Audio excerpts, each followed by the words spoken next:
yang saya sungguh berharap apa yang Anda dan saya katakan, aku telah menyerahkan hakku kepadamu. Sebab kita menyadari kita bukan milik kepunyaan kita sendiri, melainkan Dia yang mempunyai atas hidup kita. Amin. Kenapa? Karena hidup kita ini telah dibeli dan harganya lunas dibayar. Bukan dengan barang yang fana, emas ataupun perak, tapi dengan darah kehidupan Yesus sendiri yang adalah jiwanya diserahkan untuk menebus dosa-dosa kita semua. Seringkali kita berpikir, lalu tebusannya untuk siapa? Ada beberapa orang berkata, ya tebusannya dikasihkan ke iblis, enak banget iblis terima tebusan segitu luar biasa mahalnya. Tapi sesungguhnya tebusannya itu telah diberikan oleh karena komitmen hatinya dengan keputusan-keputusan bagaimana dia menaklukkan atas hukum-hukum yang dibuatnya sendiri.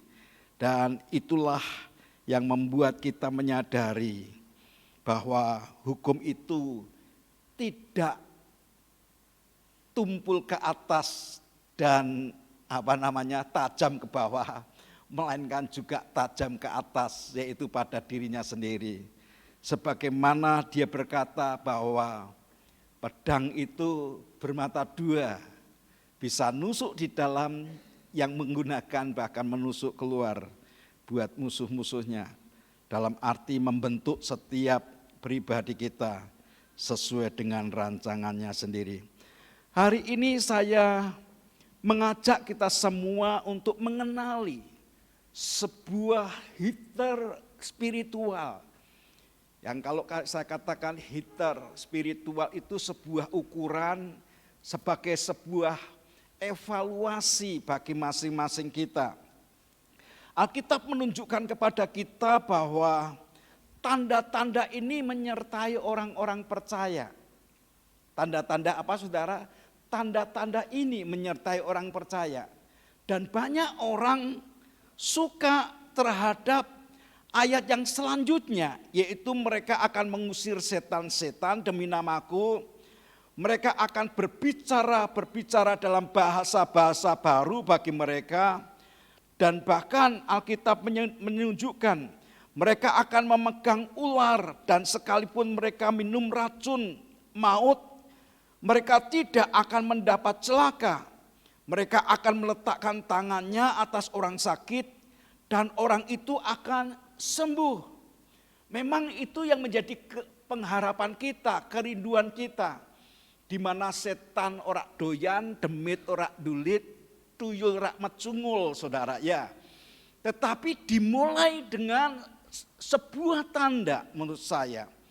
Karena kalaupun itu terjadi akan membuat orang itu begitu sombong. Oleh karena dalam tanda kutip dipakai oleh Tuhan. Oh, aku hebat loh, ngusir setan, kemudian menyembuhkan orang yang sakit, meletakkan tangan atas mereka dan orang sakit itu sembuh. Dan kemudian minum racun enggak apa-apa. Dan memegang ular, kalajengking enggak masalah gitu saudara. Jadi akan muncul kesombongan. Menurut saya sesungguhnya Tuhan itu memperhatikan. Itu semua kepentingan bukan untuk orang yang dipakai oleh Tuhan. Tetapi dipakai untuk membuat orang lain yang ada di sana untuk menyadari benar ada kekuatan yang hebat yang menyertai orang itu. Dan orang yang dipakai ini harus sadar terbuat dari tanah, lempung, makanannya aja munculnya dari tanah, ya kan? Anda makan apa saja, itu munculnya dari mana? Dari tanah kan saudara. Jadi ngomong sama sebelahnya, kowe ki tanah, ngerti rak? Pakananmu ya tanah, saudara ya.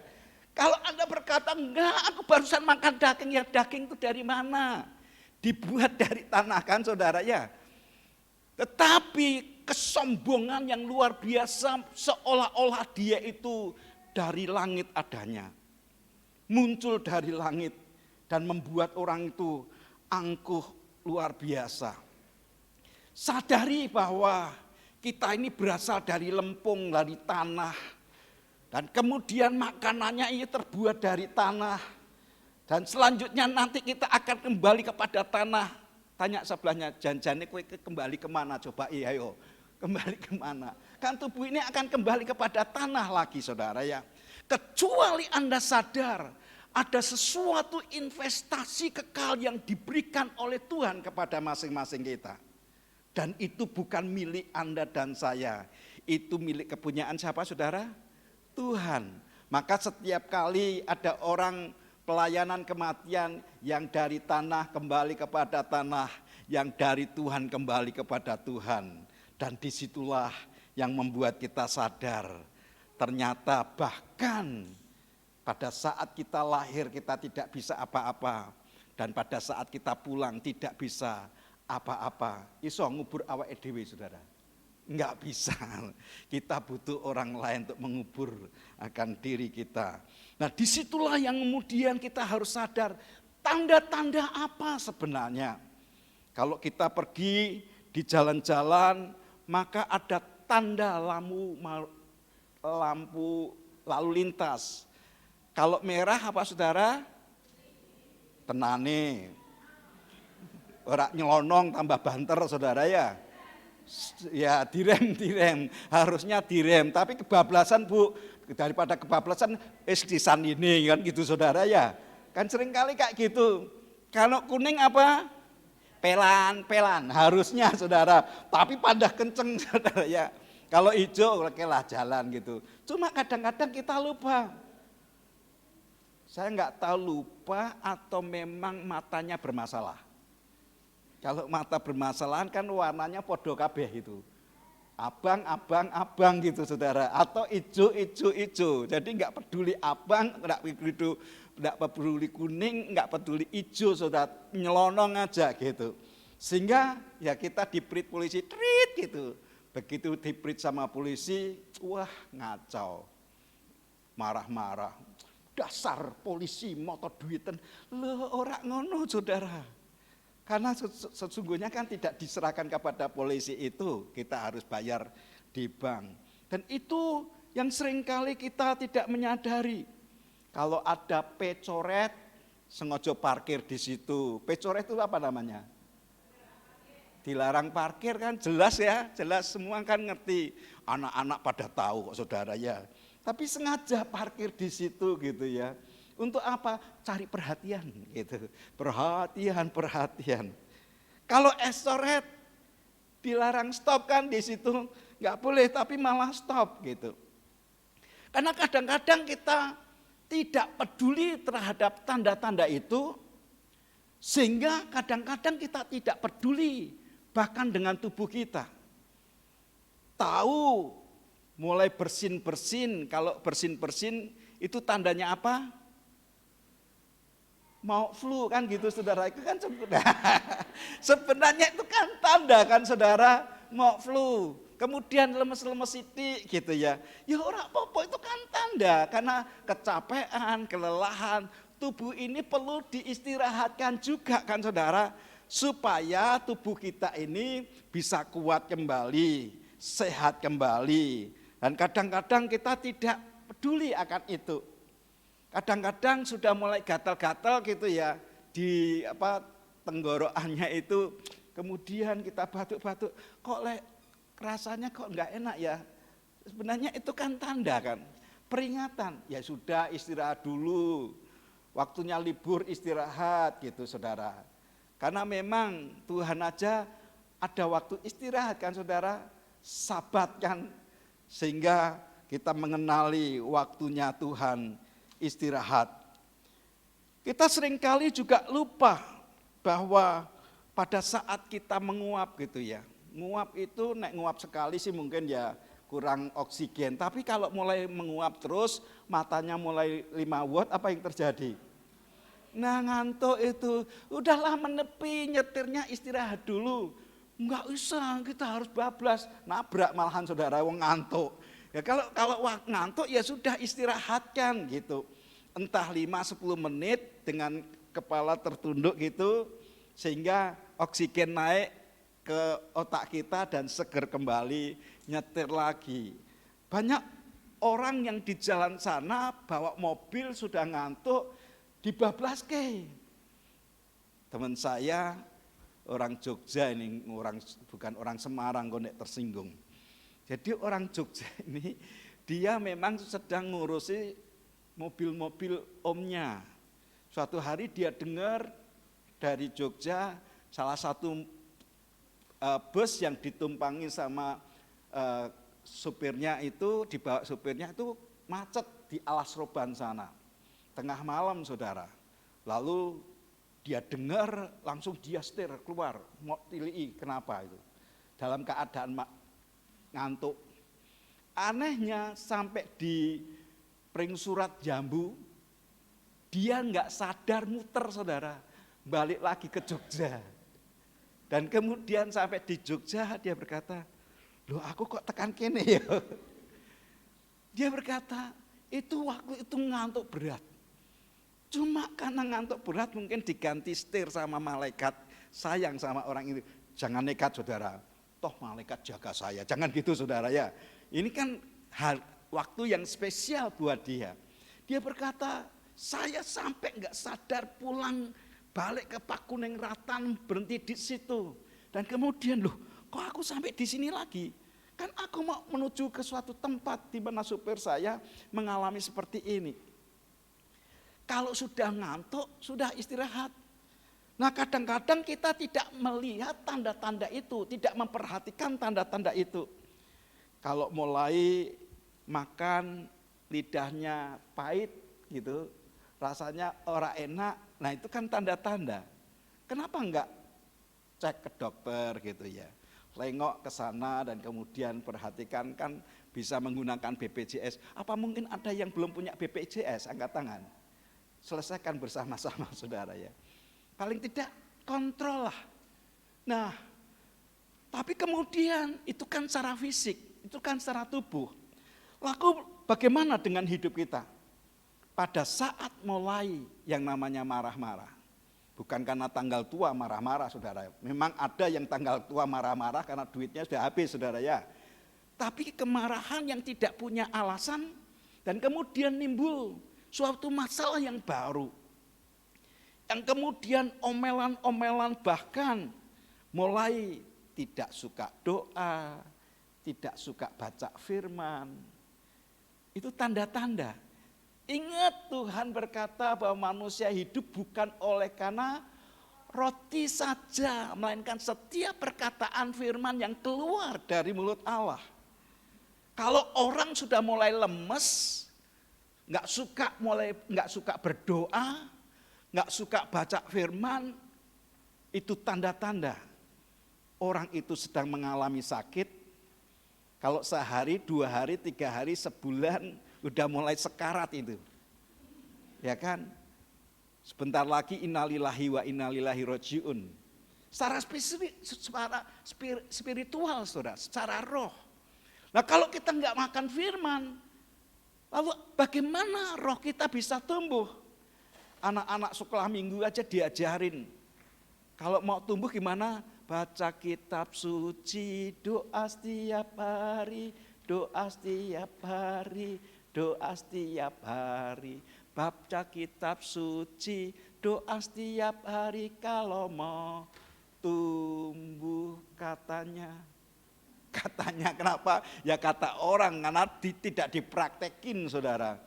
Sehingga orang itu pancet. Makin tua ya umurnya tambah. Tapi tidak makin dewasa. Buktinya apa? Mudah tersinggung. Mudah ngamuan. Ya, tadi ngajarin kita sudah menyerahkan hak kita. Wah saya drojos di situ. Pada saat Anda berkata, aku menyerahkan hakku. Wah, jemaat Tuhan yang ada di Manyaran suka menyerahkan haknya kepada Tuhan. Wah, katakan haleluya. Saya berharap saudara. Tapi jangan tersinggung pada saat ada orang-orang tertentu membuat Anda marah. Malas pergi ke gereja, bukankah itu tanda? Aku enggak suka di sana kok. Kenapa? Karena di sana tuh ada si itu loh gitu.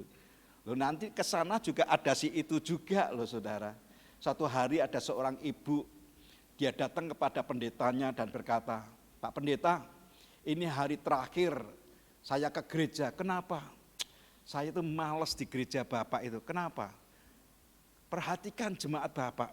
Setiap kali Bapak berkhotbah, jemaat itu selalu buka tab, buka WA. Mereka bukan lihat firman, tapi memperhatikan akan message yang masuk. Sing ketawa tersinggung gitu. Kok diamin kita udah. Lalu Bapak Pendeta berkata, oke boleh. Gini Pak, sebelum Ibu meninggalkan gereja, saya mau Ibu lakukan satu hal. Apa Pak?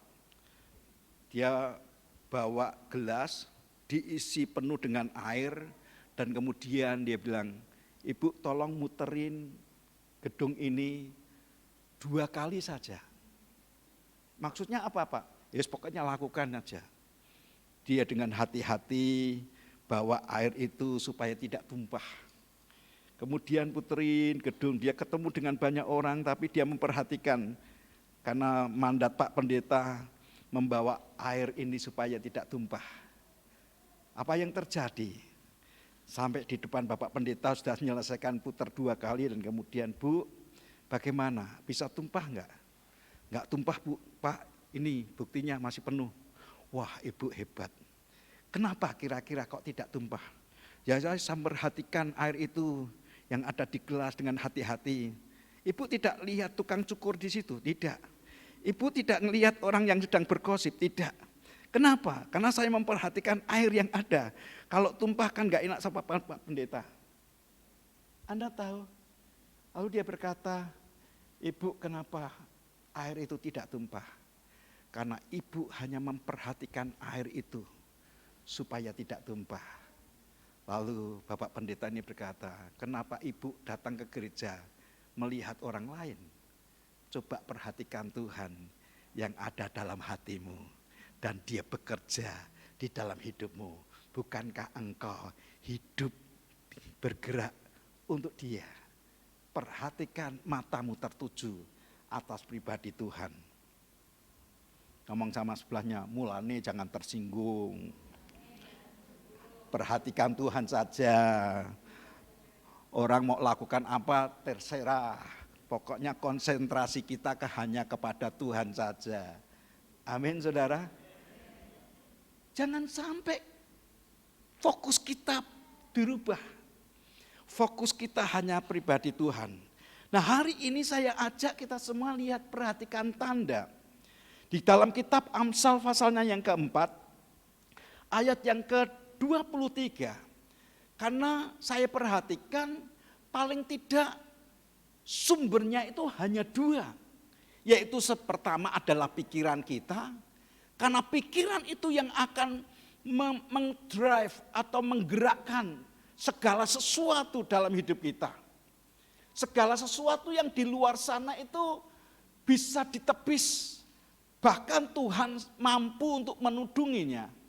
Tapi kalau dari dalam diri kita, yaitu dalam pikiran kita, itu akan membentuk sesuatu yang walaupun tidak ada, bisa jadi ada karena pikiran kita.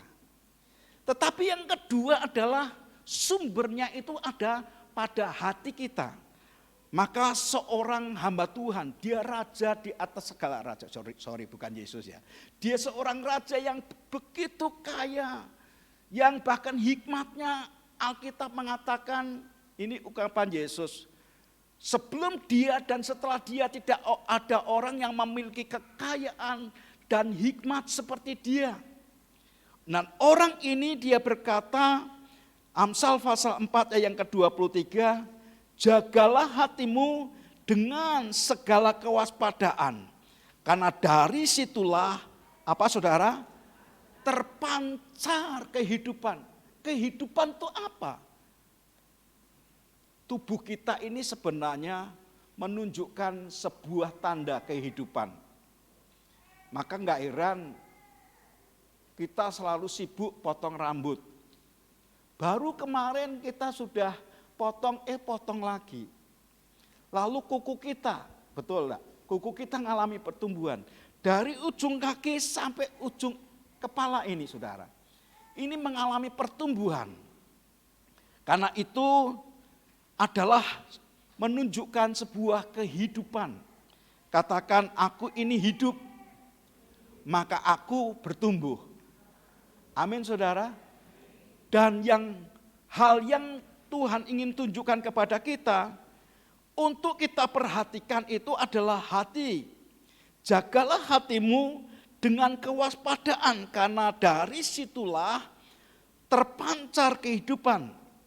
Siapa yang harus menjaga hati? Orang seringkali berdoa kepada Tuhan, Tuhan jaga hatiku. Tuhan kirimkan malaikat-malaikatmu untuk jaga hatiku. Keliru, saudara. Kalau Anda perhatikan, sesungguhnya Anda dan saya telah diberikan free will, kehendak bebas. Dan kehendak bebas itu yang bisa memutuskan. Kehendak bebas itu bisa mengontrol, menguasai, dan bahkan bisa kita mengarahkan. Itu sebabnya yang bertanggung jawab untuk menjaga hati masing-masing adalah pribadi kita. Amin, saudara. Siapa yang bertanggung jawab atas hatimu? Ya aku sendiri, bukan orang lain. Kalau adanya orang lain membuat Anda marah, ya kekeliruan pada diriku sendiri. Kenapa kita ini mudah tersinggung dan disulut dengan kemarahan. Biarkan orang itu lakukan apapun, kalau hati kita bisa dijagai, maka kita tidak akan pernah bisa terpengaruh. Mengapa kita harus menjaga hati kita? Kalau Anda perhatikan, hati kita ini seringkali tertipu dan mudah menipu. Siapa yang menipu? Yang tertipu? Menurut saya adalah diri saya sendiri.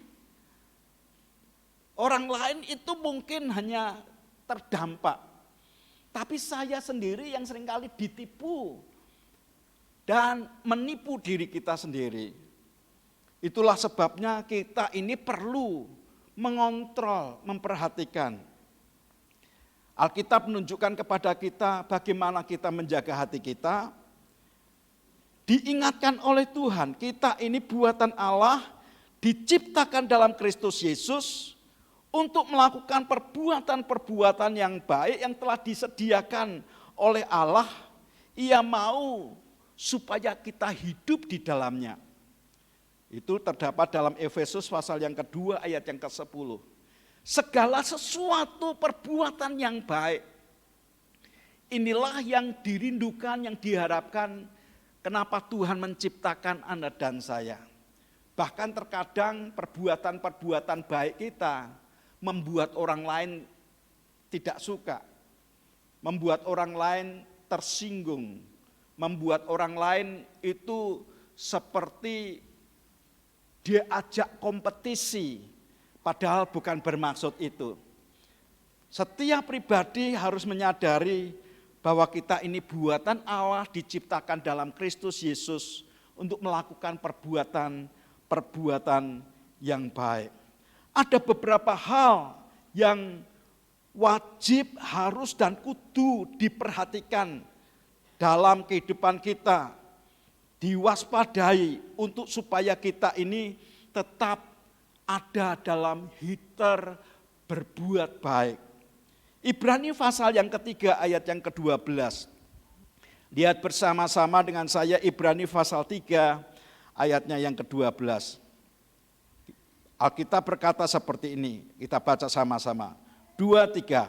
Waspadalah hai saudara-saudara, supaya di antara kamu jangan terdapat seorang yang hatinya jahat dan yang tidak percaya oleh karena ia murtad dari Allah yang hidup, yang tadinya diciptakan dalam Kristus Yesus, yang dimana naturalnya itu berbuat baik. Tapi kemudian ada pikiran jahat, ada niat jahat, ada perbuatan-perbuatan jahat. Nah itu bukan naturalnya sang yang diciptakan oleh Tuhan. Tuhan itu menciptakan dalam natural supaya kita semua berlaku, bertindak, berkata, berbuat perbuatan-perbuatan kebaikan. Tapi adanya pikiran, adanya keinginan, ada perbuatan yang jahat, maka itu merupakan sebuah peringatan. Dan Tuhan ingatkan kepada kita. Mungkin Anda bertanya, apakah mungkin orang yang sudah percaya kepada Tuhan Yesus bisa murtad? Jawabannya adalah ada yang berkata bisa, ada yang tidak tahu. Nah, kita lihat bagaimana Tuhan tatkala menciptakan Adam dan Hawa. Dia diciptakan oleh tangan Tuhan sendiri. Dia dirancang sedemikian rupa, bahkan dipercayai oleh Tuhan untuk menggunakan otoritas, memberikan nama-nama ciptaannya. Menurut saya termasuk pohon-pohon juga dikasih nama oleh si Adam dan Hawa sebagai orang yang telah diberi kuasa. Dia berkata, oh yang pohon ini kasih nama durian. Kenapa? Ada duri-durinya mungkin, tapi dalamnya harum. Ada yang suka, ada yang enggak suka, enggak apa-apa, pokoknya kasih nama durian. Yang bentuk kayak gini manggis, dan ini fungsinya luar biasa. Baik yang ada di dalam, baik yang ada di luar. Enggak beda, enggak sama, yang di dalam kelihatan putih, luarnya bentuknya seperti itu gitu. Dan bahkan akan kelihatan ada di dalamnya itu, ada di belakangnya ada ukirannya. Ada 6 biji di dalamnya dan sebagainya. Nama-nama itu diberi, bahkan binatang-binatang itu diberi. Mungkin Anda berkata, nama aja artinya apa sih, saya bisa. Coba kalau Anda beri nama 1000 orang gitu ya. Oke, namanya Yedidat diganti Genduk apa-apa gitu. Tapi sampai di sini diingatkan lagi, yang itu namanya siapa? Lupa sudah, saudara. Tapi begitu luar biasanya, otoritas diberikan. Bahkan Alkitab mengatakan, baik yang ada di udara maupun yang ada di air maupun yang di tanah, bahkan di bawah bumi, semua diberi nama.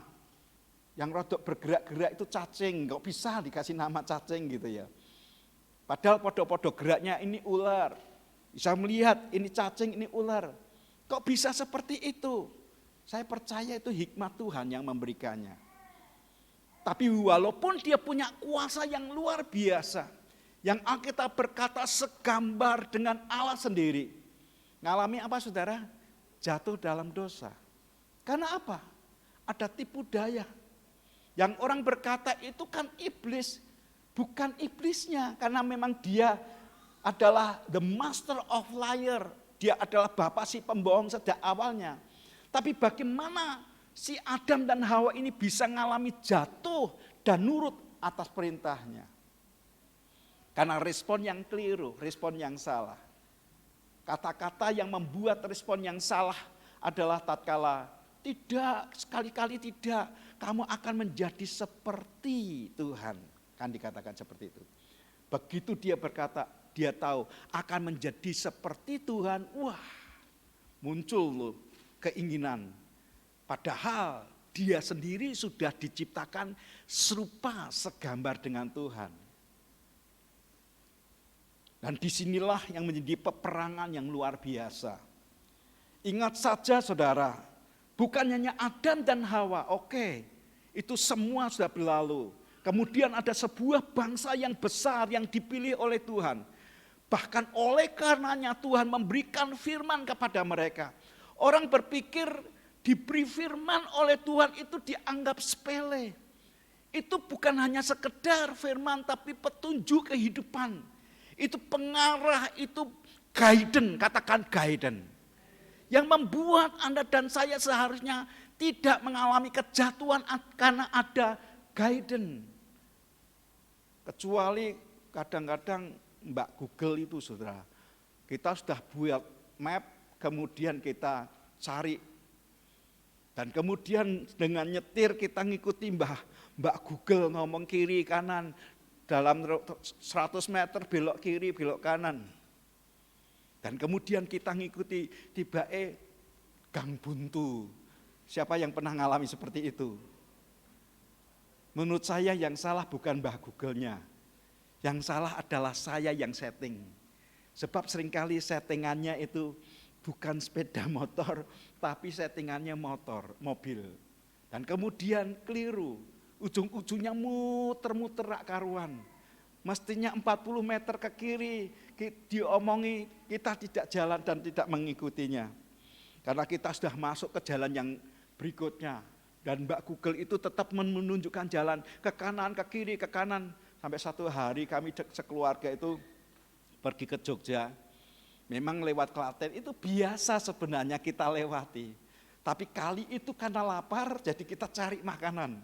Ngikuti Mbah Google dan kemudian ujung-ujungnya susah sekali dan tidak mendapatkannya. Kenapa? Bukan Mbah Google-nya salah. Tapi oleh karena order kita menyampaikan apa yang akan menjadi keinginan kita kurang tepat sehingga menimbulkan permasalahan. Israel demikian juga. Bahkan sampai Rasul Paulus mengatakan Israel sebagai sebuah peringatan. Karena apa? Kegagalan Israel itu menjadi sebuah berkat bagi bangsa-bangsa lain. Siapa keturunan Israel? Coba angkat tangan. Menurut saya tidak ada satupun di antara kita. Ya kan? Tapi bukankah karena kegagalan Israel adalah kesempatan bagi bangsa-bangsa lain untuk kita menerima anugerah, untuk menerima kita menerima keselamatan. Bukan berarti Israel harus mengalami gagal baru bangsa-bangsa lain akan diselamatkan. Menurut saya Tuhan telah memilih sebuah bangsa itu dengan tujuan supaya bangsa itu menjadi berkat ke seluruh dunia. Sampai hari ini pun dampaknya luar biasa. HP yang saudara pegang ini salah satu produk yang setiap pagi kan Anda tunggoni, bahkan kadang-kadang lupa istri, lupa anak, lupa suami. Loh, anakku ketinggalan nih. Kenapa? Perhatian kepada HP-nya. Tapi kalau HP-nya ketinggalan langsung, waduh HP-nya ketinggalan, balik. Dicari saudara. Kalau anak bojone ketinggalan, bar kewe, engko kan iso pulang dewe gitu saudara. Kegagalan bangsa Israel tetap menjadi berkat bagi seluruh dunia. Tapi itu adalah kesempatan bagi orang-orang yang di luar Israel untuk kita bisa mendapatkan kepercayaan. Bagaimana dengan Yudas Iskariot yang Anda seringkali tahu dalam 3,5 tahun diajari oleh Yesus. Dan dia lihat mujizat-mujizat terjadi oleh apa yang dikerjakan oleh Yesus. 11 murid yang lain mereka bisa menikmati dengan apa yang diajarkan oleh Tuhan. Tapi Yudas justru menjual gurunya. Bukankah ini merupakan sebuah kegagalan? Kalau orang-orang yang terdahulu, orang-orang hebat yang dipilih oleh Tuhan sendiri, orang-orang yang hebat yang melihat tangan Tuhan bekerja di tengah-tengah mereka, bisa mengalami kegagalan. Bagaimana dengan Anda dan saya? Itulah sebabnya Tuhan ingatkan, jagalah hatimu dengan kewaspadaan. Karena dari dalamnya itu akan terpancar aliran kehidupan. Lalu bagaimana kita bisa menjaga hati kita? Alkitab mengajarkan kepada kita, untuk setiap hari kita perlu memperhatikan hati kita, mewaspadai hati kita. Kalau boleh saya katakan, sebelum Anda dan saya melakukan aktivitas, coba kenali terlebih dahulu kondisi hati saudara sendiri. Masing-masing kenali hati saudara. Apakah hati kita sedang mengalami kondisi yang datar, begitu melek, bahkan masih terpengaruh dengan mimpi yang barusan terjadi. Ada yang dikejar anjing lah, dikejar orang gila lah, dikejar. Pernah ada yang dikejar-kejar anjing, dikejar-kejar orang gila, dikejar-kejar apalah, dikejar hantu. Satu hari istri saya ngomong, wah aku bermimpi, mimpi apa? Dikejar hantu gitu ya. Rupanya hantunya saya katanya. Berubah wajah. Dan pada saat Anda mimpi ngalami seperti itu, apa yang terjadi? Hati kita kemudian serasa hampa. Ada rasa ketakutan. Bahkan tidak lagi memiliki kerinduan untuk ketemu dengan Tuhan.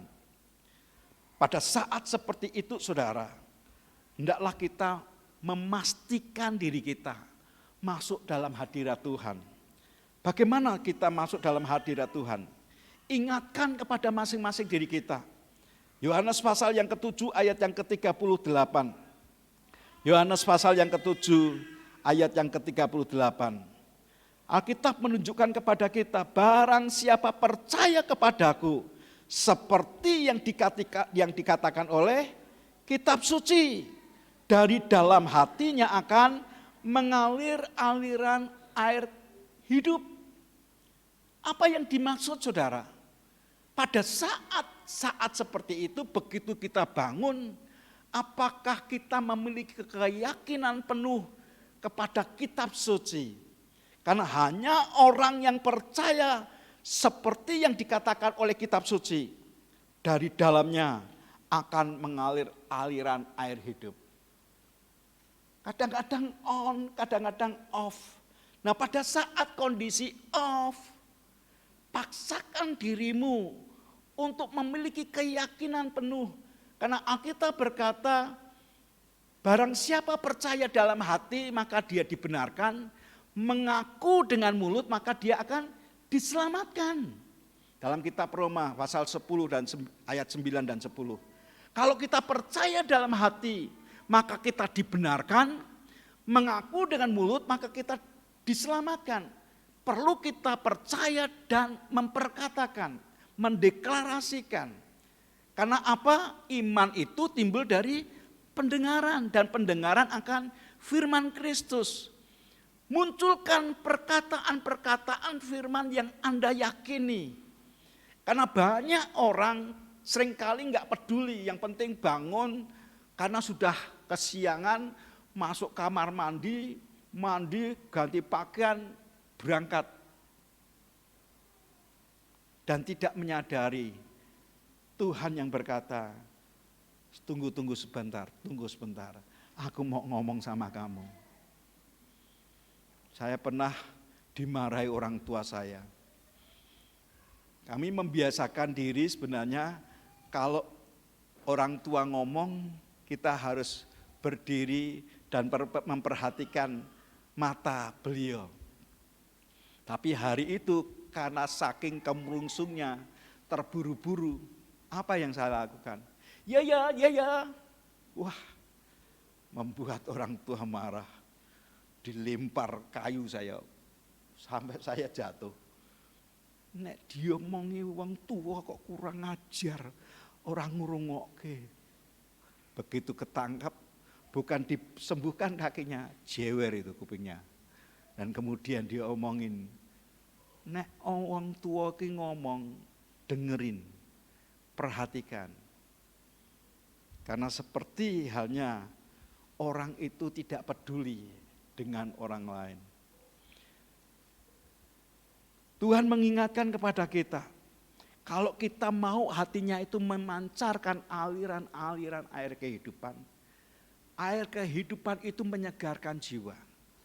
Air kehidupan itu akan memberikan kesegaran kepada orang yang kita temui.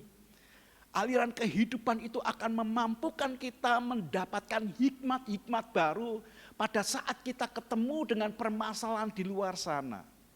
Itu sebabnya cari dahulu kerajaan Allah dan kebenarannya, maka semuanya akan ditambahkan kepadamu, kata firman. Amin saudara. Biar setiap kita menyadarkan kepada diri kita sendiri. Masuk dalam hadirat Tuhan. Cari wajahnya. Karena Alkitab menunjukkan kepada kita bahwa sesungguhnya hati kita ini adalah sumber air kehidupan yang akan bisa mengalir. Yang saya memperhatikan diberikan sebuah gambaran di dalam Yehezkiel pasal 47 ayat yang pertama. Yehezkiel pasal 47 ayat yang pertama. Ini Yehezkiel melihat sebuah bait suci dan dia berkata, dan sungguh ada air keluar dari bawah ambang pintu bait suci itu dan mengalir menuju ke arah timur, sebab bait suci juga menghadap ke timur, dan air itu mengalir dari bagian samping kanan dari bait suci itu sebelah selatan mezbah. Digambarkan hidup kita ini seperti bait suci, yang memang Rasul Paulus berkata tubuhmu adalah bait Allah, yang diungkapkan dalam 1 Korintus pasal 6 ayatnya yang ke-19. Dikatakan, tidak tahukah kamu bahwa tubuhmu adalah bait Roh Kudus yang diam di dalam kamu, Roh Kudus yang kamu peroleh dari Allah, dan bahwa kamu bukan milik kamu sendiri. Jadi kita sadarkan bahwa ternyata tubuh kita ini bait Roh Kudus yang saya percaya itu dalam hati kita. Sehingga Tuhan menunjukkan kepada kita, aliran-aliran itu akan mengalir dari hidup kita. Kalau dalam Yehezkiel pasal 47 ayat yang ke-8, di situ dikatakan, ia berkata kepadaku, sungai itu mengalir menuju wilayah timur dan menurun ke Araba Yordan dan bermuara di Laut Asin, air yang mengandung banyak garam, dan air itu menjadi tawar. Artinya aliran itu mengalir bisa mempengaruhi bahkan kepekatan garam di laut, yang membuat ikan-ikan hidup kembali, berkeriapan kembali. Bahkan kalau Anda perhatikan ayatnya yang ke-9 dan 10, sehingga kemana saja sungai itu mengalir, segala makhluk hidup yang berkeriapan di sana akan hidup.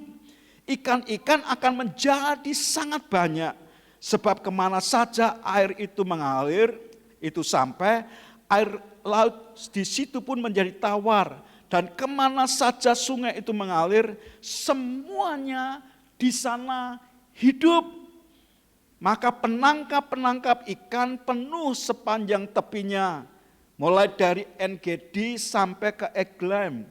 Daerah itu menjadi penjemuran pukat, dan di sungai itu ada berjenis-jenis ikan, seperti ikan-ikan laut besar sangat banyak. Tuhan menunjukkan kepada kita, pada saat Anda mengambil keputusan untuk cari Tuhan, mulai hati ini dipenuhi oleh pribadinya, maka hati ini akan mengalir aliran air kehidupan. Kemanapun Anda dan saya pergi, bisa jadi berkat.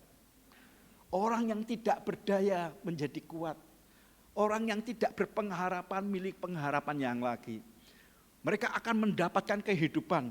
Bahkan saya tulis di sini, nelayan dan para petani akan bersukacita bersama-sama. Oleh karena apa? Oleh karena air aliran kehidupan itu. Saya percaya sesungguhnya anak-anak Tuhan itu istimewa. Coba lihat kanan kirimu, Anda orang istimewa. Sebab dari dalammu akan mengalir aliran-aliran air kehidupan yang sesungguhnya dinanti-nanti oleh bangsa-bangsa. Anda akan ketemu dengan orang-orang yang ada di sana. Ada perkataan-perkataan hikmat, ada kekuatan, ada penerimaan, ada kasih, ada perhatian. Dan hidupmu menjadi berkat secara luar biasa. Amin. Karena Tuhan telah memilih Anda untuk menjadi tempat kediamannya sendiri. Berikutnya, kenapa hati kita perlu dijaga dengan kewaspadaan?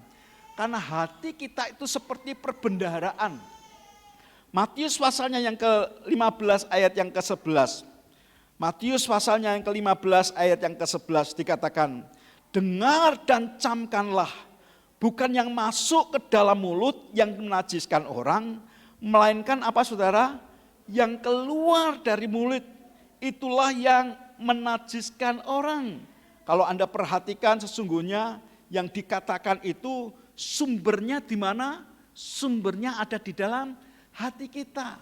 Yang saya sebut bahwa hati kita itu adalah perbendaharaan yang akan bisa mengeluarkan sesuatu yang menghidupkan atau justru racun. Orang kan nyanyikan gitu, racun di tangan kananmu gitu saudara. Madu di tangan kirimu. Nek dijadikan satu madu racun ya kekuatannya di mana? Membuat orang binasa. Tapi Tuhan ingin supaya setiap kita tetap jadi madu. Karena Anda isi hidupmu dengan firman-Mu. Pelita bagi kakiku, terang bagi jalanku. Amin saudara. Nah kadang-kadang kita ini sendiri yang bermasalah. Oleh karena tidak memperhatikan akan tanda kehidupan kita yaitu hati kita. Selanjutnya kita perlu memberikan semangat pada diri kita sendiri. Di dalam Roma pasalnya yang ke-12 ayat yang ke-11 sampai 12. Roma pasal yang ke-12 ayat 11 dan 12. Kita baca bersama-sama, 2, 3. Janganlah hendaknya kerajinanmu kendor, stop sampai di situ. Pernah enggak ngerasakan capek? Pernah enggak ngerasakan lelah? Pernah enggak ngerasakan males? Yaitu yang disebut kendor. Apa saudara? Kendor. Itu sebabnya dia berkata, jangan hendaknya kerajinanmu kendor. Jangan hendaknya kamu itu malas.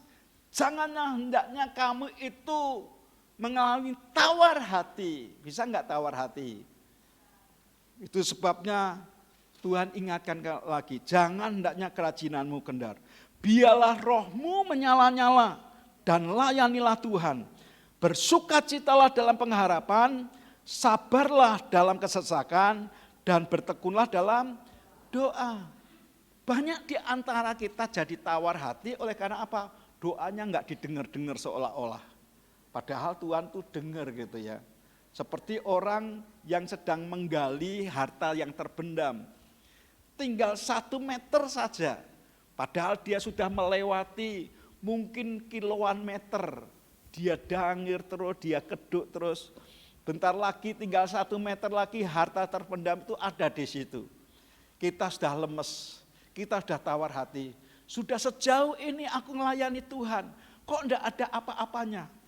Murid kan sudah berkata sama Tuhan Yesus, Tuhan kami sudah tinggalkan keluarga kami.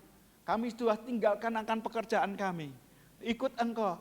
Apa yang kami dapatkan? Jawab Tuhan Yesus berkata, hari ini juga kamu sudah mendapatkan 100 kali lipat yang disediakan oleh Tuhan buatmu. Tidak ada kata amin saudara ya. Karena mungkin nggak ngerti apa yang sudah didapatkan, nggak tahu saudara ya. Karena Anda tidak pernah menghitung apa-apa yang Tuhan telah berikan kepadamu. Musa sendiri dia minta kepada Tuhan, ajari aku menghitung hari-hariku sedemikian rupa supaya aku memperoleh hati yang bijaksana. Karena begitu banyak berkat yang telah disediakan oleh Tuhan. Mujizat yang dinyatakan di tengah-tengah kehidupan orang-orang yang dibawa oleh Musa menuju suatu tempat yang telah ditujukan oleh Tuhan. Hari-hari ini coba saudara, renungkan Tuhan ajarin aku. Untuk supaya aku memperoleh hati yang bijaksana. Ada banyak orang yang lemah dan kemudian mereka tidak memiliki pengharapan lagi. Tuhan ajarin kita supaya kita senantiasa bersukacita, ingat akan perbuatan yang dilakukan oleh Tuhan. Yang dikerjakan oleh Tuhan di kayu salib itu saudara. Itu sudah mengambil semua permasalahan Anda dan saya. Sakit penyakitnya sudah ditaruh di pada dirinya. Dosa-dosa kita, kelemahan-kelemahan kita sudah diambil oleh Yesus. Sehingga kita perlu mengingatkan saja, begitu kita lemah tubuh dalam nama Yesus, semua sakit dan kelemahanku sudah dipasung di atas kayu salib.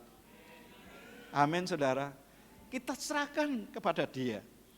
Kadang memang kita perlu bergumul untuk menyadarkan kepada pikiran dan hati ini.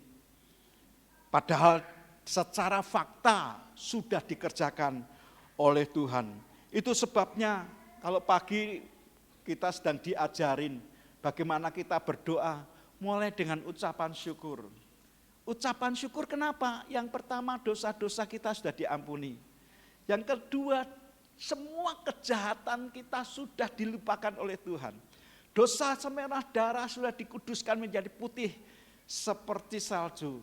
Dosa semerah darah sudah disucikan menjadi putih seperti bulu domba.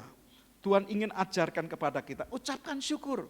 Bahkan maut, musuh yang paling mengerikan, itu sudah dikalahkan oleh Tuhan. Itu sebabnya kita perlu berdoa. Kalau pertama kali berdoa di pagi hari itu, belum bisa mengucap syukur, bahasa roh kencang-kencang saudara. Kalau Anda sudah menerima bahasa roh. Tapi kalau belum, renungkan baik-baik apa yang sudah dikerjakan oleh Tuhan.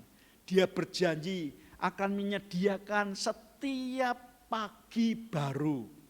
Fresh saudara. Jangan sampai bangunnya kesiangan, berkatnya ditotol pitik saudara. Kenapa? Ya itu karena kita kalah keluar dulu. Tuhan ingin supaya ingatkan. Yudas pasal yang pertama ayat yang ke-20. Yudas pasal 1 ayat yang ke-20. Baca Alkitab kita, baca sama-sama. Yudas 1 ayat yang ke-20, 2, 3. Akan tetapi kamu saudara-saudaraku yang kekasih, bangunlah dirimu sendiri di atas dasar imanmu yang paling suci. Dan berdoalah dalam Roh Kudus. Doa saudara, bahkan Roh Kudus tanpa kita perintahkan. Dia sendiri berdoa dengan keluhan-keluhan yang tidak terkatakan oleh kata-kata manusia kita. Itu sebabnya jangan buru-buru lakukan aktivitas. Rendamkan diri dalam hadirat Tuhan. Doa dalam roh sampai hati kita berkobar-kobar lagi. Ekspresikan doa sedemikian rupa. Jangan berhenti berdoa sebelum terjadi sesuatu dalam batin kita. Saya diingatkan dengan sebuah lagu yang dinyanyikan berdasarkan firman sebenarnya. Like a woman with issue of the blood. Katakan seperti wanita yang mengalami pendarahan 12 tahun itu. We press in. Kita akan mendesak dan desak terus. Like the blind man waiting patiently. Ini seorang buta yang menanti dengan setia, dengan patiently. Menanti-nantikan akan datangnya Tuhan. We press in to the crowd. Dia mendesak dalam kerumunan massa yang begitu banyak. Dan yang dikatakan begini. Then suddenly a touch from heaven. Jesus came and rescues me. Yaitu tiba-tiba Tuhan itu hadir dan kemudian menjamah. Yang sebenarnya kalau cerita di dalam Alkitab itu kan bukan Tuhan yang menjamah. Tapi wanita itu yang mendesak dan kemudian menjamah. Ada kekuatan Tuhan yang kemudian terimpartasi dalam dirinya. Orang berpikir karena orang itu menjamah. Tapi sesungguhnya ada kekuatan yang keluar dari tubuh Tuhan. Untuk memulihkan akan keadaan orang itu. Then suddenly a touch from heaven. Jesus came and set me free. Memberikan sebuah kebebasan ketika Tuhan itu datang. Alkitab berkata 2-3 orang berhimpun dalam namaku. Aku ada di tengah-tengah mereka. Amin saudara. Kalau Tuhan ada di tengah-tengah mereka, maka terjadi mujizat dalam kehidupan kita. Yang tadinya muka seperti kuda, jadi tersenyum seperti semangka. Amin saudara ya. Kan ada lagu itu, ya supaya kita tidak seperti kuda. Pulang mungkin wajah kita, waktu datang kita bolehlah wajah seperti kuda, tapi pulang seperti semangka, smile saudara ya. Itu sebabnya kita perlu desak hadirat Tuhan, sampai kita mendapatkan firman. Setiap pagi hariku datang lagi, menghadap Tuhan dan rendahkan diri, mengucap syukur buat hari yang Kau beri, memuji Tuhan dengan sepenuh hati, ku sembah Kau Allah Maha Kudus, ku tinggikan Engkau Maha Suci, ku serahkan tubuh jiwa rohku dalam pimpinanmu Tuhan. Kalau Anda sudah nyanyi seperti itu, mengatakan seperti itu, belum ada kesegaran, ulang lagi, Tuhan aku sembah Kau dengan segenap hati, dan kuserahkan roh, jiwa, dan tubuhku kepadamu. Udah diserahkan, percaya, Dia yang tanggung jawab atas hidup kita. Temukan firman saudara, dan izinkan Dia bekerja di tengah-tengah kita. Jangan berhenti berdoa sebelum Tuhan menyudahinya. Sebab ketekunan kita untuk mencari Dia akan membuat Dia semakin tertarik dengan kita. Tekun mencari Dia saudara. Kalau saya seringkali main sama si Noela gitu ya saudara ya. Kan kita umpet-umpetan. Badan saya itu besar. Tapi saya mencoba untuk menutup, bahkan muka saya tutupi. Apa kira-kira enggak ketok? Ya ketok. Kan ketok kadang-kadang buka. Wah gitu saudara. Mumpet tapi ketok. Sengaja sebenarnya. Tuhan tuh seolah-olah Dia akan melakukan sesuatu. Tapi Anda yang menginginkan kejar Dia. Begitu Anda kejar Dia, Anda akan ditangkap olehnya dan menikmati segala yang baik yang Tuhan ingin kerjakan. Yang ketiga saya perhatikan kenapa kita harus jaga hati. Buat hati ini senantiasa rasa lapar dan haus akan Tuhan. Karena kadang-kadang orang yang sudah lapar walaupun ada makanan yang enak-enak di depan, apa yang terjadi? Malas makan. Kenapa? Udah kenyang. Betul enggak? Kalau saya enggak. Saya itu pengen makan terus walaupun perutnya kenyang gitu saudara. Pengennya makan. Kenapa? Latar belakang saya wong kere saudara. Jadi kalau lihat makanan rasanya wah pengen makan terus. Makan satu ini, makan satu ini, makan satu. Wah, walaupun sudah kenyang tuh pengen makan lagi. Kenapa? Pengen gitu saudara. Nah dalam hal spiritual yang seharusnya seperti itu, jaga rasa lapar dan haus akan pribadi dia. Satu hari kami bersama-sama berkunjung ke gereja Betani yang ada di Surabaya. Rombongan kami bertujuh saudara, dan setiap kali pujian penyembahan kami merasa hadirnya luar biasa. Baik di lantai 1 bahkan sampai 4 saudara, itu hadiratnya sama. Satu kali saya ketemu dengan seorang yang memang membawa kami yang dipercaya untuk mengatur akan rombongan kami. Mereka tanya, Pak, suka dengan pujian penyembahan? Suka. Bapak rasanya gimana? Wah, hadirat Tuhan itu luar biasa. Karena benar-benar saya rasakan. Lalu orang ini saya kaget, dia berkata, kalau buat Bapak itu luar biasa. Tapi buat kami biasa-biasa saja. Wah, kalau sudah merasakan biasa-biasa saja itu berbahaya saudara. Karena sudah tidak merasa ada satu sentuhan, tidak ada rasa jamahan, tidak ada rasa hadiratnya. Satu kali ada seorang driver saudara, dia itu sedang mengendarai mobil sama bosnya. Bosnya tanya, dia bertanya, kira-kira tak ceritake ora ya, ora wis lah, itu bahaya karena bisa ditiru. Tapi yang saya katakan kepada saudara, kalau pada saat Anda bahkan dengan istri saudara sendiri sudah tidak merasa geren, seperti yang supir ini berkata, kenapa orang itu sampai tidak merasa geren? Karena mungkin itu adalah istrinya sendiri. Karena sudah bertahun-tahun bertemu, bertahun-tahun kumpul, bertahun-tahun tidur bareng dan sebagainya. Sehingga merasa sudah biasa, itu bahaya saudara. Bukankah Yesus adalah pribadi yang maha, tetapi dia sedia menjadi seorang pengantin laki-laki kita. Amin saudara. Dan Anda dan saya adalah mempelainya yang dinanti-nantikan supaya setiap pribadi kita mengalami kepuasan dengan dia. Ayat yang terakhir dalam Yeremia pasal yang ke-15. Yeremia pasal 15 ayat yang ke-16. Ini kata Yeremia tatkala dia mendapatkan perkataan-perkataan firman. Yeremia pasal 15 ayat yang ke-16 kita baca sama-sama. 2, 3. Apabila aku bertemu dengan perkataan-perkataanmu, maka aku menikmatinya.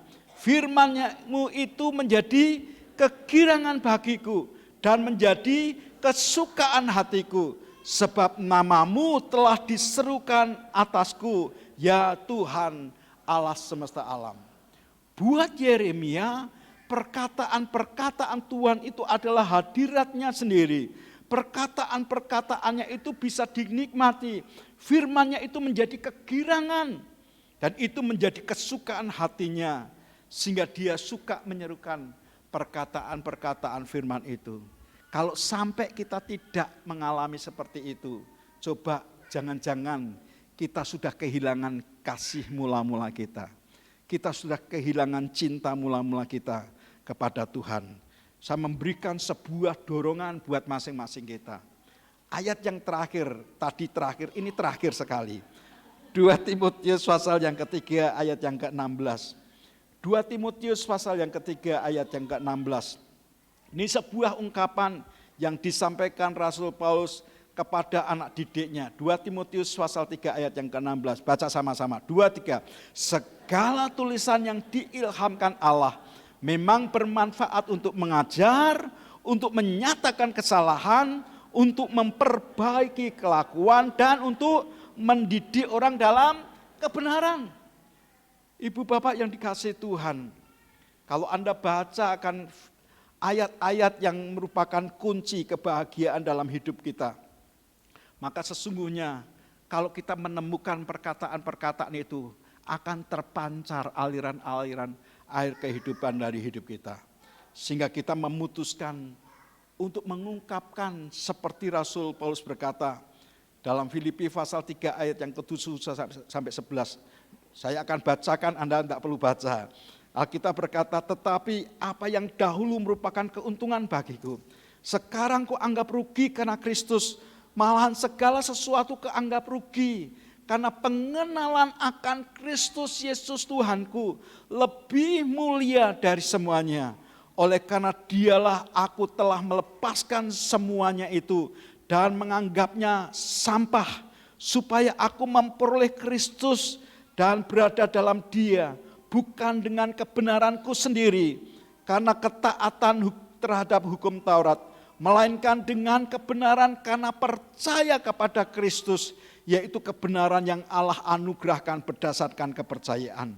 Yang aku kehendaki ialah mengenal Dia dan kuasa kebangkitannya dan persekutuan dalam penderitaannya, di mana aku menjadi serupa dengan Dia dalam kematiannya, supaya aku akhirnya beroleh kebangkitan dari antara orang mati. Itu sebabnya begitu ada satu orang bertobat, maka seluruh malaikat Tuhan yang ada di surga bersorak-sorai oleh karena satu manusia bertobat. Hari ini saudara, ada berapa orang yang akan menyerahkan diri dibaptis? Sebagai tanda bahwa mereka mengalami sebuah pertobatan, memutuskan untuk bertobat. Kalau satu orang saja bertobat, maka malaikat surga bersorak-sorai. Ini ada 14 tambah 1, 15. 15 orang akan menyerahkan diri untuk dibaptis. Istri saya tadi ngomong, "Pah, apa ora didoake orang-orang yang mau dibaptis? Kira-kira ada enggak yang mau dibaptis hari ini? Kalau ada silakan maju ke depan. Silakan maju. Yang mau dibaptis angkat tangan coba, yang akan dibaptis angkat tangan. Silakan maju ke depan yang akan dibaptis. Tepuk tangan buat mereka. Katakan haleluya. Sorak-sorai buat Tuhan. Teriakan haleluya. Itu enggak malaikat yang sorak-sorai itu. Ayo sorak-sorai. Saya kadang-kadang ya heran kalau pemimpin-pemimpin pujian itu, saudara. Mereka tepuk tangan buat Tuhan. Tuhan ditepuki tangan, saudara. Kenapa tidak berkata, sorak-sorai buat Tuhan. Katakan haleluya. Saudara diberkati. Kita berdoa buat anak-anak ini ya. Ada yang, ada kakak juga di sini. Saya dengar ada orang tua juga. Mungkin belum hadir ya saudara. Tapi mereka paling tidak telah mewakili teman-teman kita. Ada satu pujian sebelum kita berdoa buat mereka. Yaitu, Bapa sentuh hatiku, ubah hidupku, supaya aku menjadi baru. Ya. Lagu ini dinyanyikan oleh seorang Yedida, itu memberitahu ke saya, saudara. Itu lagu merupakan lagu yang luar biasa. Karena ini sebuah pengalaman pribadi dari seorang wanita yang memang dia dilahirkan dari sekeluarga yang kurang harmonis sebenarnya. Puji Tuhan, bertambah-tambah. Noel, papamu mana Noel? Papamu datang? Belum, nanti langsung ke HS. Nanti papanya mbak anaknya akan baptis bersama-sama, saudara.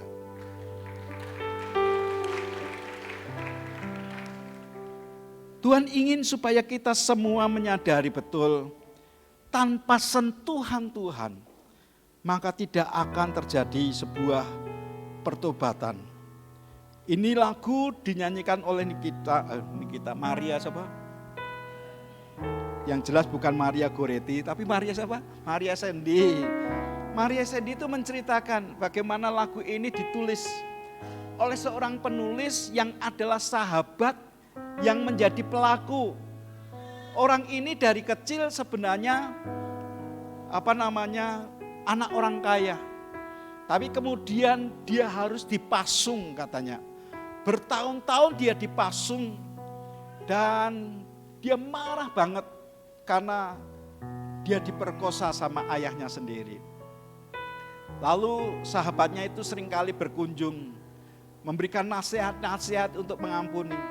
Dia seperti orang gila sebenarnya. Pada saat-saat seperti itu, dia sudah nggak bisa ditolong lagi. Maka kemudian tidak ada satupun orang yang memperhatikan dia.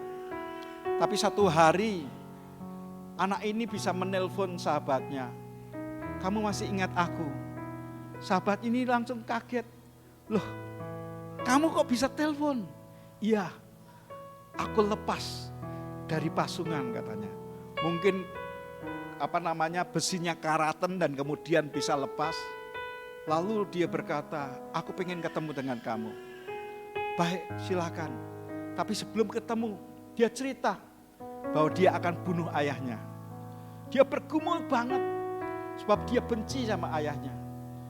Dia sudah sampai di rumah, dia memperhatikan ayahnya, yang adalah orang yang memperkosa dia. Tapi ayahnya sudah tidak berdaya, duduk di kursi roda, dan dia tidak bisa apa-apa. Dalam keadaan seperti itu dia mudah untuk membunuh Tapi tiba-tiba Tuhan jamah hatinya dan Tuhan mengampuni. Dia berkata, aku mengasihi engkau dengan kasihku yang kekal. Lepaskan pengampunan terhadap ayahmu. Sehingga dia berkata, Bapa, sentuhlah hatiku. Karena itu yang akan mengubah hidup setiap kita. Mari kita bangkit berdiri bersama-sama. Betapa ku mencintai segala yang telah terjadi. Tak pernah sendiri jalani hidup ini, selalu menyertai. Betapa ku menyadari, betapa ku menyadari,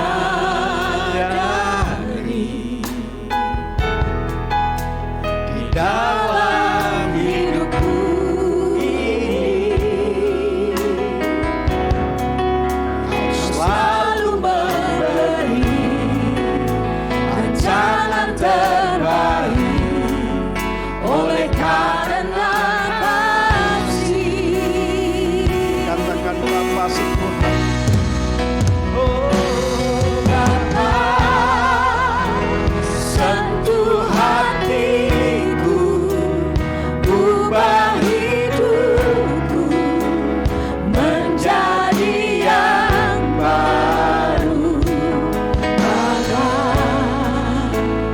Emas yang murni, kau membentuk bejana hatiku. Bapa, ajarku mengerti sebuah kasih yang selalu memberi bagai air mengalir yang tiada pernah berhenti. Saya minta kakak-kakak fasilitator silakan maju ke depan. Dampingi adik-adik kita, dampingi kekasih-kekasih kita. Semua kakak fasilitator silakan maju. Kita berdoa dengan sungguh-sungguh supaya adik-adik kita, kekasih-kekasih kita mengalami sebuah kehidupan yang baru. Sebab sesungguhnya mereka sangat berharga di mata Tuhan. Kasih-Nya yang hebat, yang telah menyentuh hati anak-anak-Mu, yang akan mengubah hidup mereka menjadi sesuatu yang baru. Bapa, ajarku mengertiku, ubah hidupku menjadi yang baru. Bagai yang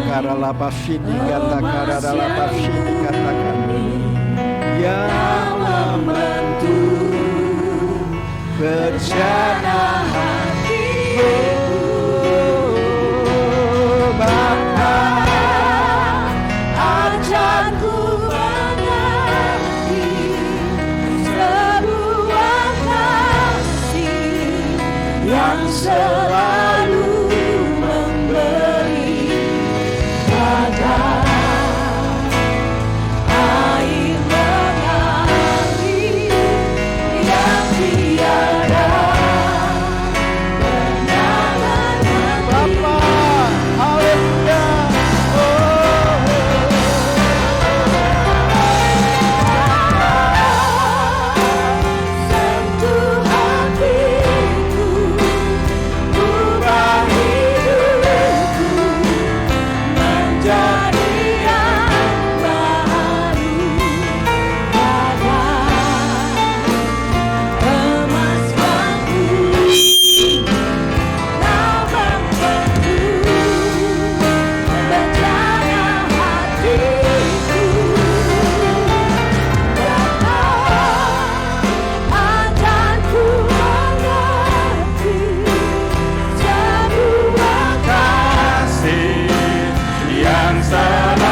yang selalu memberi, bagai air mengalir yang tiada pernah berhenti.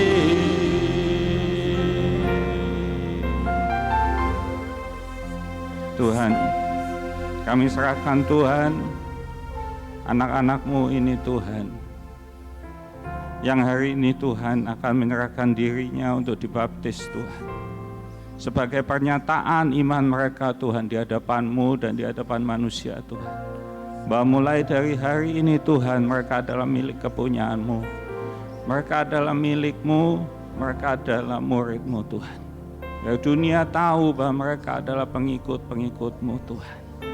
Tuhan, mulai dari hari ini mereka akan memulai perjalanan kehidupan yang baru bersama-sama dengan Engkau. Mati dikuburkan bersama-sama dengan Engkau dan bangkit sebagai manusia-manusia baru dalam Engkau Tuhan. Tolong Tuhan setiap anak-anak-Mu Tuhan dalam menjalani perjalanan hidup kerohanian mereka bersama-sama dengan Engkau. Engkau hadir di tengah-tengah mereka, Engkau mendampingi mereka, Engkau hidup di dalam mereka Tuhan.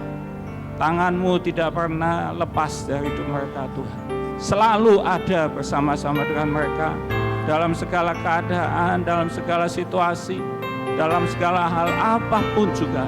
Tangan-Mu yang ajaib selalu menyertai mereka. Masa depan mereka Tuhan ada di dalam tangan-Mu yang luar biasa Tuhan. Terima kasih Tuhan, terima kasih Tuhan.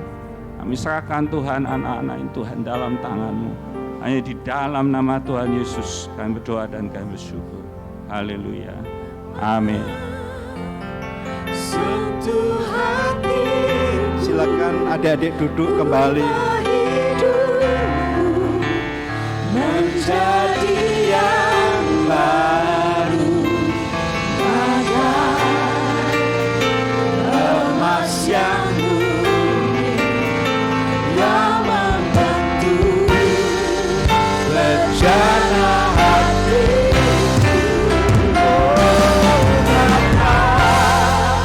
Agar ku mengerti sebuah kasih yang selalu memberi, bagai air mengalir yang tiada pernah berhenti. Engkau Tuhan yang telah menetapkan orang yang hidupnya berkenan di hati-Mu. Tatkala ia jatuh tidak pernah Engkau biarkan sampai tergeletak. Engkau topang dengan tangan kanan-Mu yang membawa kemenangan. Terima kasih untuk apa yang Tuhan ingatkan kepada kami, untuk menjaga hiter hati kami, supaya kami didapati sebagai orang yang terus mencintai Engkau, menghadapi apapun juga. Terima kasih Bapa. Sebentar kami akan kembalikan perpuluhan kami, janji iman kami, nasar kami. Apa yang Tuhan perintahkan dalam ketaatan kami mengerjakannya. Dan biarlah Engkau dimuliakan dari hidup kami Tuhan. Demi dan di dalam nama Tuhan Yesus. Dan semua kita berkata, amin. Silakan saudara duduk. Sebelum kita mengembalikan perpuluhan janji iman kita, ada pengumuman yang akan disampaikan. Silakan.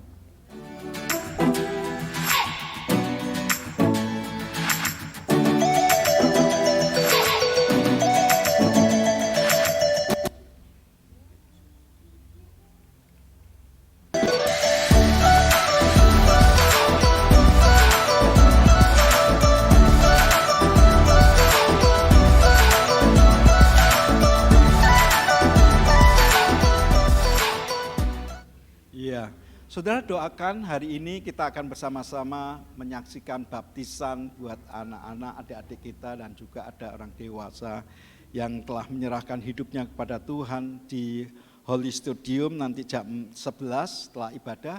Kemudian saudara doakan juga untuk follow up, karena saya sendiri berdoa, Tuhan setelah mereka itu dibaptis apa yang harus kami kerjakan. Saya tawarkan teman-teman Unleash, gimana Unleash? Wah rasanya belum siap.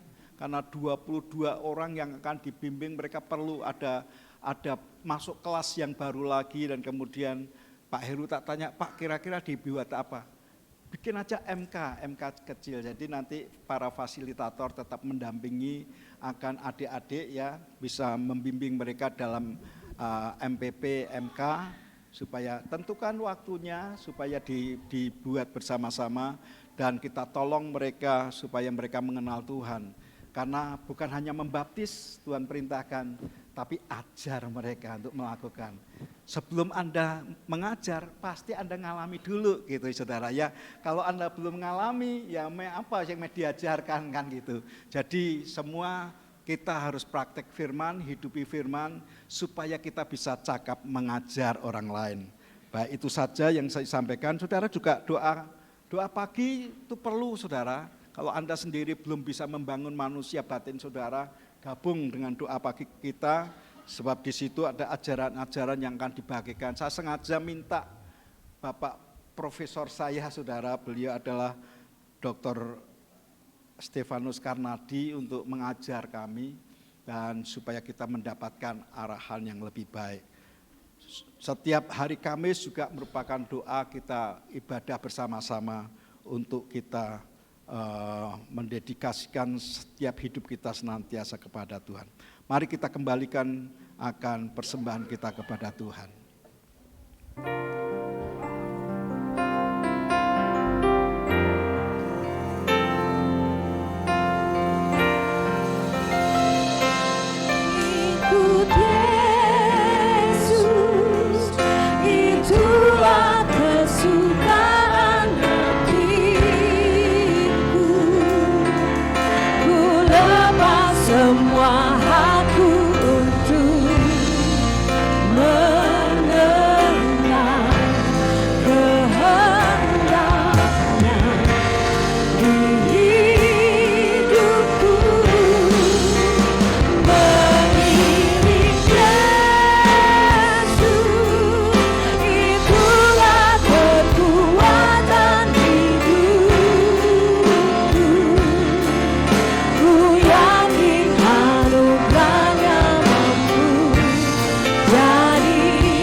Berdiri bersama-sama.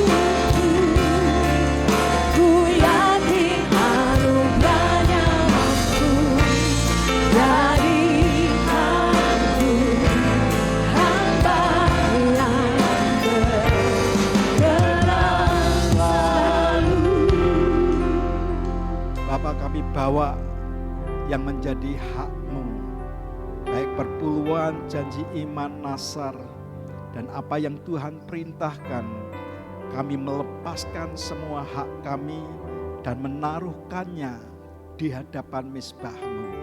Sebab Engkau yang layak menerima pujian, hormat, kuasa, dulu, sekarang, dan selama-lamanya.